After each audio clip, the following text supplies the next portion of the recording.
deal something, you know, to kind of deal with this Fiora, surely it would be better to counterpick support instead and just have a better kind of, you know, counterpick to their composition and maybe even keep that jungle support flex alive.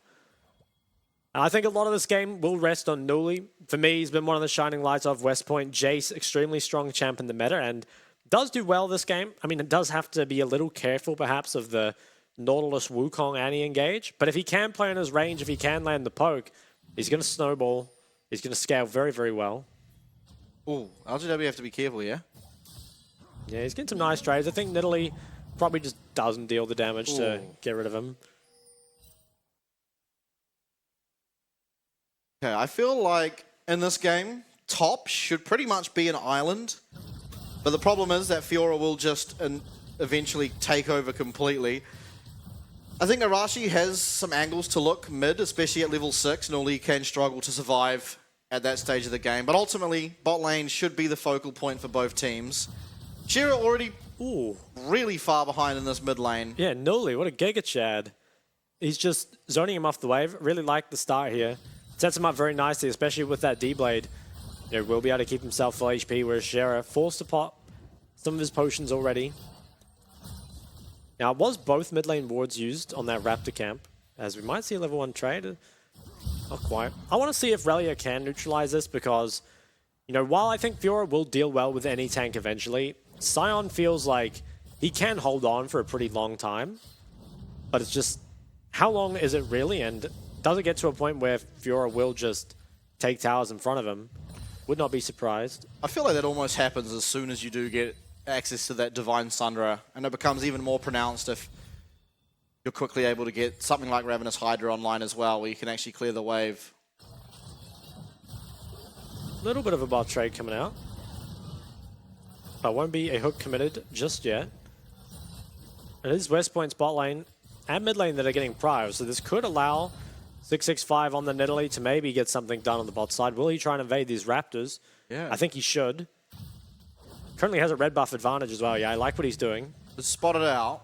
Arashi will back away. Yeah, I don't think anyone can move to this though. I think this is pretty much just a 1v1 and it should be one that Nidalee wins. Especially if he... Ooh, okay, West Point bot lane are able to come. Gonna reset. Yeah, I think playing the slower is better for Nidalee though. She's got the range autos. Oh, it's gonna be picked up there by Arashi, so good timing on the smite. Okay. Pretty important pickup. Yeah, it does end up going to Arashi. Ooh, big bot trade. Yeah, this is gonna be massive. It is gonna be 665 first down here, but Char getting so low.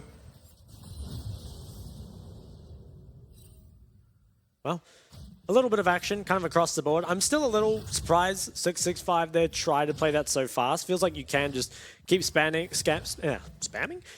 those autos with the red buff. You know, with that range, it's very difficult for Wukong to really do something, especially with your bot lane unable to move. Maybe looking towards bot lane now, though. No flash on the Nautilus. Char flash engage. It is looking like Smurf will be going down here for first blood. Blaze walking forward, interestingly.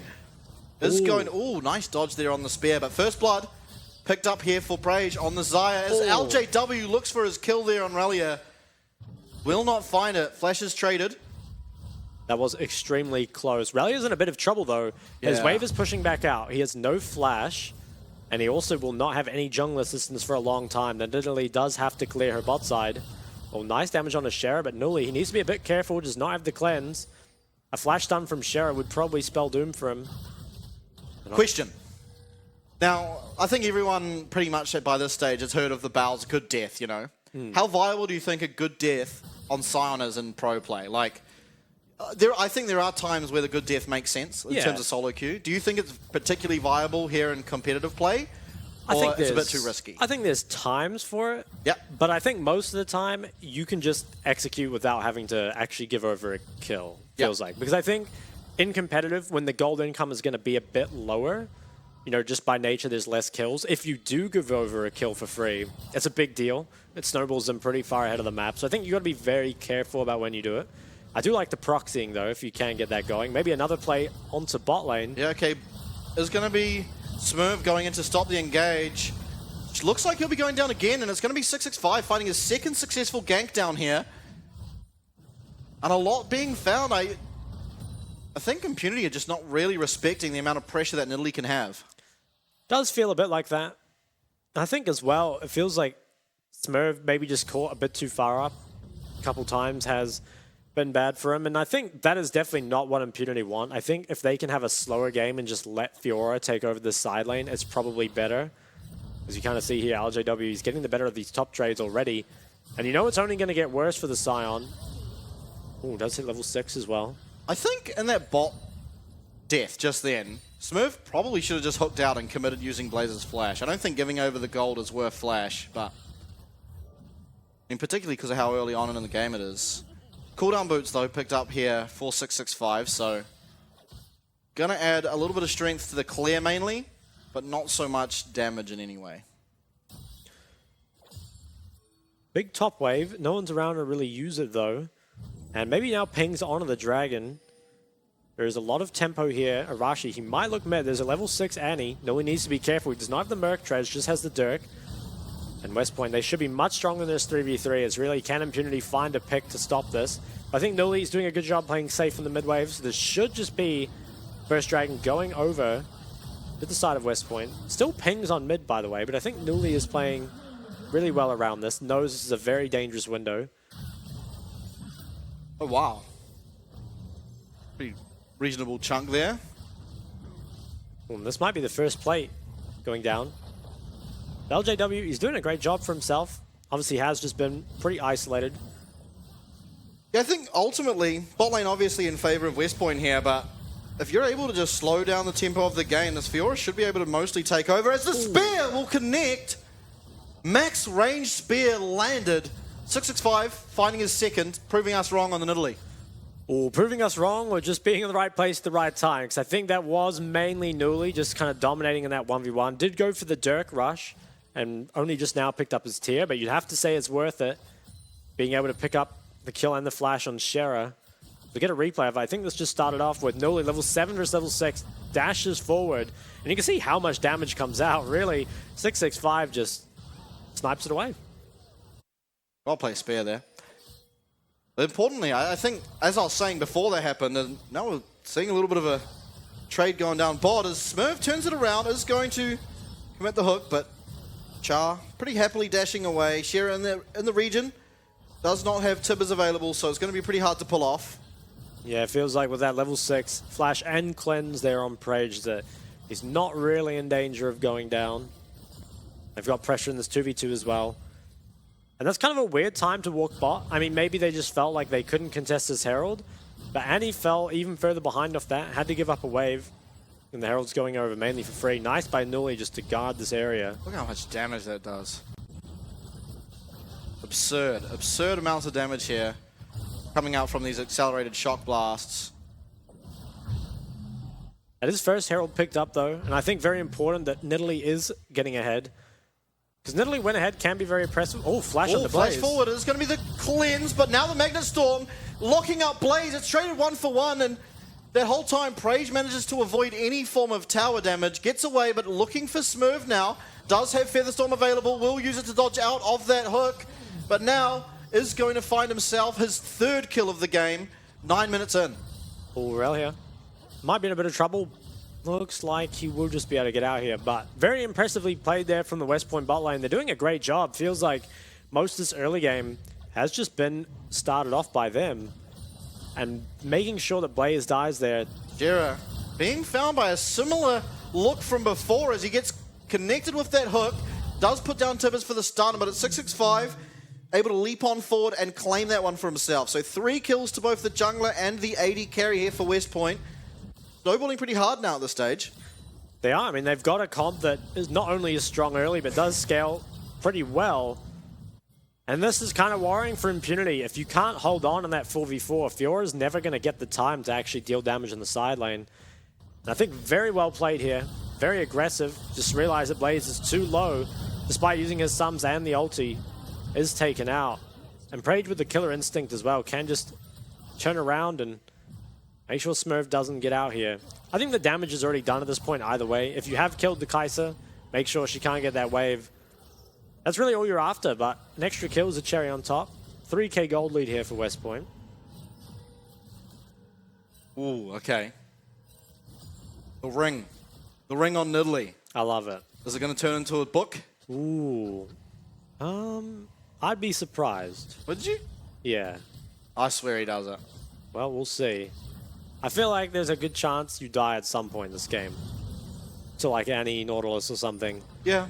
But, I mean, hey. But it feels pretty bad chat. if Impunity are committing their abilities onto the Nidalee when they've also got to deal with this Xayah. Oh, he's in the wings. Yeah, 665 looking bot again. Has been pretty successful for the most part this game. Yeah, if they can find a kill will be here. spotted though. Ooh. Maybe not. The pet will. The pet will be spotted. But Smurf goes in anyway. Well, that hook was kind of crazy. Yeah, it felt pretty long. Yeah. And it felt like it went through a wall. Nautilus. Herald dropped though, and this is going to be even more gold picked up here for West Point. Won't quite get the tower, but it's getting lower and lower. And second drag is spawning here pretty soon as well. It feels like, once again, Impunity need to try find a pick, preferably on Nuli, before this fight starts. Because if this goes to a straight 4v4, they're not going to be able to win it. Arashi's positioned well, though, to cut Nuli off. West Point, they're going to do the same. Allow their bot lane to move up first. They have the control. Arashi is spotted out in that trap. Yeah, actually getting looked at. We'll just use that clone, but it's Nuli here. He's waiting. Cyclone is going to be used, and a lot of damage comes down onto Nuli. Will not find the kill on either Wukong or Jace in this instance, but it's really high health bars here for West Point. Arashi cannot attend, losing both that ult and flash. It's going to be second dragon going over to West Point. And we never really touched on it, but this game does have fairly decent implications. I mean, we said pretty much the top 6 and bottom 4 look a lot different in power, but whatever team wins here is the team that's still going to realistically have a chance to fight for that sort of 6th and 5th spot. And so you really can't afford to lose here, as both these teams are 1-5. But right now, it seems like West Point are a little bit of a cut above Impunity, at least for now. Divine Sundra is picked up from Fiora, though, so that could swing things in this top lane, which may be able to improve the map state here for Impunity. We'll have to see. I feel like 2 dragons already going over to West Point so early can also be problematic for the Fiora, because at some point you're kind of just forced to fight. I think West Point, they've kind of got everything that they want so far. Yeah, Charge is walking around with 665 now. Pretty much free to do whatever he wants. His blue buff taken away there. I want to see the XP difference, because there's a level difference in pretty much every lane. It feels pretty significant. Oh, Shera getting caught here. Stun will land, as well as that Magnet Storm, and now rooted up is going to go down, and that's 665 finding his 4th kill. As Smurf now looking, I don't think you want that, buddy. As he's now running away, flashes forward. It's going to actually be Blaze who cops it for Smurf's initiation. Featherstorm goes out as the spear will land. Blaze has both sums, but kind of pays the price for Smurf's hook. Now it's Arashi trying to clear up this minion wave, but at the same time, Nuli claims himself first tower down in bot. It does feel like the game is quickly getting away from Impunity here. Ooh, Spear does miss. That probably would have been a kill. Did not have the flash there on the Wukong. But you can't really afford to fall this far behind a comp that has Jason Nidalee, especially when you're kind of reliant on a 4-1 win condition. I don't think you want to be taking straight up 5v5s. And your 4-man, it feels like they can't hold on. LJW, he's never really going to get the time, I don't think, to get anything done. And it feels like Shera, he's just been caught kind of non-stop. Yeah. There is a lot of engage, but at the same time, I feel like all you really need to do here is sit under your tower. Yeah, that was found without any flashes or anything committed, so... Another engage in the picture-in-picture. It's Smurf, he went down again. Yeah. And on your We're screen seeing him go down on our screen. He's gone down in the picture-in-picture. Poor Blaze. Maybe he could have flashed out, but... it's tough. There's a lot of damage coming through, obviously. And I think we've seen this from a lot of the bottom teams, but sometimes it feels like the advantages given over are just given for free. They're not really earned in a way. Not that West Point haven't earned their lead. They've been doing well, you know, winning their lanes, finding those picks. But it feels like so much more is given over from the side of Impunity than really needs to be. Another Herald picked up, and... yeah, and it's going to be Arashi this time. Being found by Char, Magnet Storm, and Cyclone traded out. As Arashi now trying to turn it on to Praise, who is going to commit Flash out. Prage without the ulti there. I think he AD did Kai'Sa, by the way. Ooh, weird. I think, I mean, maybe he's thinking that, hold on. Arashi. He's gone. You're in the wrong neighborhood, pal. LJW here now. Honestly, feels like not strong enough yet to even contest with the Nidalee. No. So that is going to be Gromp, as well as a kill for 665, who is 6-0 now on this Nidalee. Finding things across the map. Yeah. Well, this game does feel pretty over at this point. I'd be surprised if Impunity can find a way back into it. That is now the Manamune completed there for Newly in the mid lane, and Shera, he's in a bit of trouble. Doesn't have the burst to take out 665. Yeah, absolutely. Will be forced away from that tower. And to Nidalee's credit, you know, I am a hater, especially the solo AP Nidalee, but he's made it look good. He's got that lead in the jungle, and he's been able to snowball the early game enough. Now, I wonder if Blaze went AD Kai'Sa to try and deal with the Scion, but it almost feels like the AP Kai'Sa might still be better. Yeah. I'm pretty sure it does, especially because this Scion is going to have to build armor, being that it should be 1v1ing the Fiora. I think the percentage health damage from AP Kai'Sa is just better. Definitely agree. I'm not too sure why he went for it. Ooh, and that's tier 1 that goes down without even using Herald, and now with a lot of members around mid, how far are West Point going to push this? Feels like the tier 2 tower is basically a given. Can they look for anything more, though? Yeah, you can't really walk up against the Jace, Nidalee on the side, as well as if you get anywhere slightly too close, you know Char is not going to hesitate with that engage button. Okay, Herald is managed to be taken out, but that's a 10k gold lead to West Point. Only 17 minutes in. And this is the third drag coming up already, and I feel like there's no possible chance you can contest this. But when are you ever going to be able to contest these? You're not. No, it just feels like the only thing Impunity can hope right now is that West Point severely overcommit in their base and they get a bunch of shutdowns. But it just looks unlosable. Even then, I don't even know that the shutdowns are going to matter. You're down way more gold than the shutdowns are worth. And that's not bringing into consideration XP as well as 3 dragons. Baron's not even spawned, but as soon as it does spawn, you feel like West Point should be pretty free to take it. Especially since really there's no team fighting power and you're only somewhat strong member in the Fiora. Really doesn't do too well in team fights, especially like in this one. There's no real reliable way that you're going to get to Newly or Prage. As we see Smurf going to be caught out again. Magnet Stalk comes through, but it's Arashi trying to turn it around with the Cyclone. Charge is strolling out now. It's in a choke, and Prage has a lot of feathers. 665 finds one. It's Shera going in 1v3. Does manage to get one as the blades here from Prage will not find the mark, but eventually will turn around and get this kill. So it's ultimately going to be a 3-for-1. With Char being the only one goes down. Newly just quick scopes Arashi for about a quarter of his health. Finds the 4th of the team fight, and you're seeing here, up on the top left of your screen, Blaze doing 0 damage during that. And 0 damage with both sums again. I mean, I feel like either way, it probably doesn't matter too much at this point, but it's not a good look. They fell very far behind in the 2v2 and aren't finding any purchase in those team fights either. And Impunity, I think they're kind of lucky the Baron isn't up there and that the only things they can lose are more towers. But it really feels like there is virtually no way in. No. Initial engage here, I feel like, isn't the worst from Impunity. They do manage to get the flash out. But TPing in your Fiora, I don't know.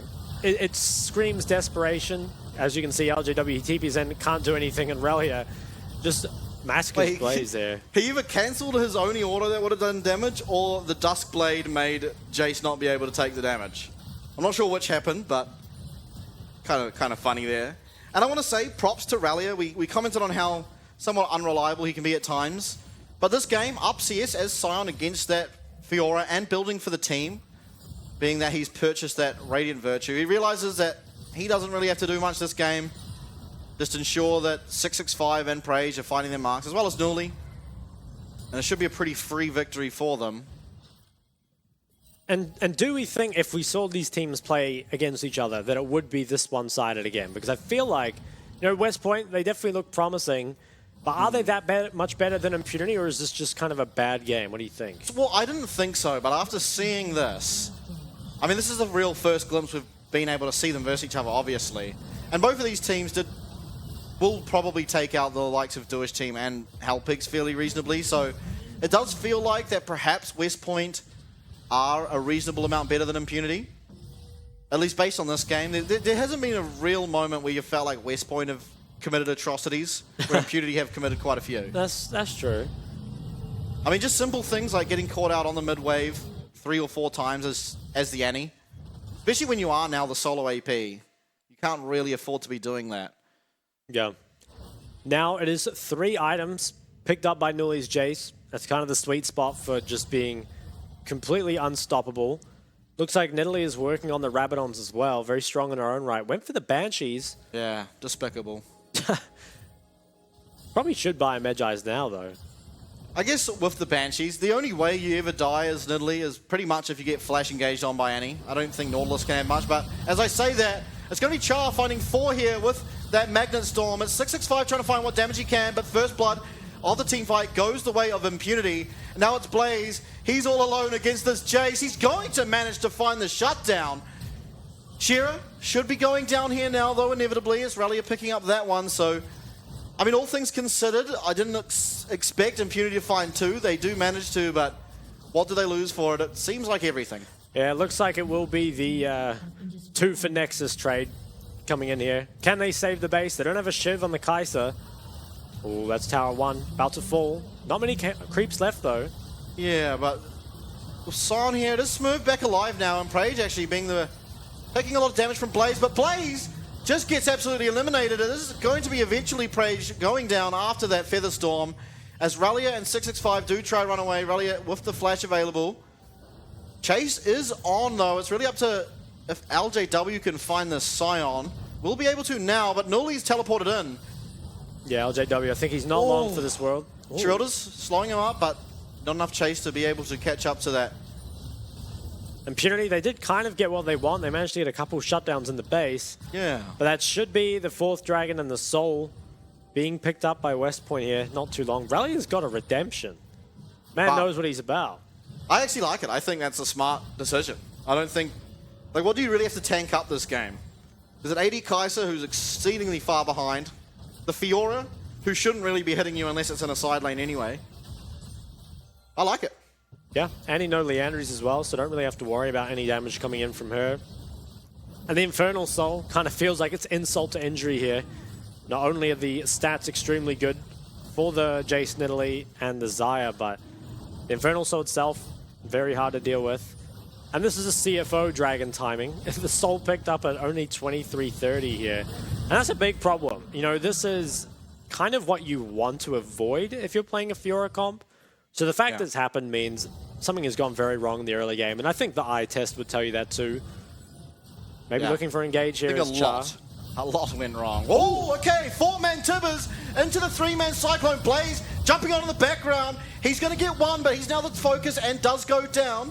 2 for 2 in really rapid fashion. As LJW still full health, but Sherv now will go down. 2v3. There is no AD carry or Nuli, so structures will take a little bit more to go down as LJW finding as much damage as possible, and not much damage is quite a lot as Rallia gets quite low. It's going to mean that West Point have to back away, so big team fight found. Delaying the game just slightly. It was a really, really nice engage there from Shera. You have to wonder, is it too little too late? I mean, they're making it much harder for West Point to end the game. But at what point does it actually turn around? Maybe if you can get your Fiora 1 more item and she can start threatening the side lane. There's a possibility. As we'll get a replay of this, Shera, he's in a really good position here. Has the Blast Cone, but doesn't even need it. And that's the follow-up that comes through from the Wukong as well. Also Blaze, you know, managing to go into that back line. Actually, he just got taken out. He did take out the Xayah. Credit to him, 1 for 1. I wonder if there's a better place for him to use that Kai'Sa. Yeah, or maybe just wait for a bit more to be committed. Damage in that team fight. I mean, you can see there, Annie, despite being down a lot of items to the Jace, had a lot of impact. And Nuli, second time now that he's been caught out. You do somewhat feel like if Impunity were playing this sort of cohesive from earlier, that they'd look a lot stronger in this game, but I mean, you're finding these pretty amazing engages at this point of the game, but it just feels like too little too late. You're dealing with a 9-0 Nidalee as well as an extremely strong Zaya and Jay. Says Arashi looking for 665, will go over, pop that Banshees, miss the Cyclone, and will be one shot, but it's also going to be on the other side. Char going down in extremely rapid fashion. LJW finding the stun, but Prage is just walking forward. He's going to find two. Newly snipes in the background, and it now should be with just the Annie and the Fiora left. Actually, are they even going to be? No, not while 665 pounces on them. Ace found here for West Point. This will be the game. 8 kills to 27, 26-minute game. Yeah, it felt like it was a little bit longer than it needed to be, but ultimately West Point, they proved that they do have a chance here at trying to break open that top 6. They take it to Impunity.